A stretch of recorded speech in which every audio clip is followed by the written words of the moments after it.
अहाँ सबके आइ एगो चीज हम देखा रहल छी।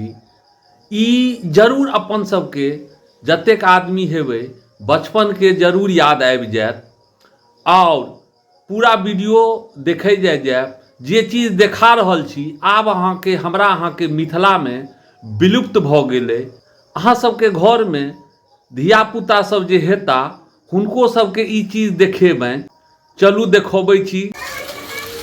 मिथिलाके कंसार आब विलुप्त होअके कगार पर एना विलुप्त अछिए भऽ गेल। एहिमे कतहु कोनो अथी नहि छै।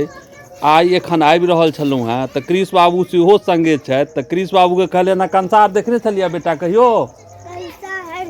हाँ, नहीं देखने छलियै कंसार? कंसार देखने नहीं ने छलियै? देखै छी अते हमसब भूजबियै। पहिने चाउर कनि लऽ लियै आर अहिए ठुन भुजाबऽ अबियै। तऽ आब तऽ बहुत दिनके बाद हमहूँ देखलियै ई कंसार चढ़ल तऽ कहलहुँ अहूँके देखा दै छी। आब देखबऽके वीडियो बनबऽके इएह उद्देश्य अइ जे आब अपन सबके मिथिलामे ई सब चीज विलुप्त भऽ रहल ये आ विलुप्त एना भइयो गेलै। एहिमे कतहु कोनो नहि बात छै। कृष्ण देखलियै यौ? हाँ?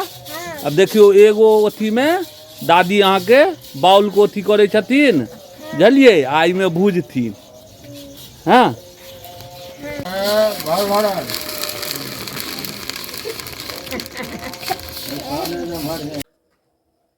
पहिले कंसार साँझके 4 बजेमे चढ़ि जाए आ सब आदमी अबै भुजाबऽ लए।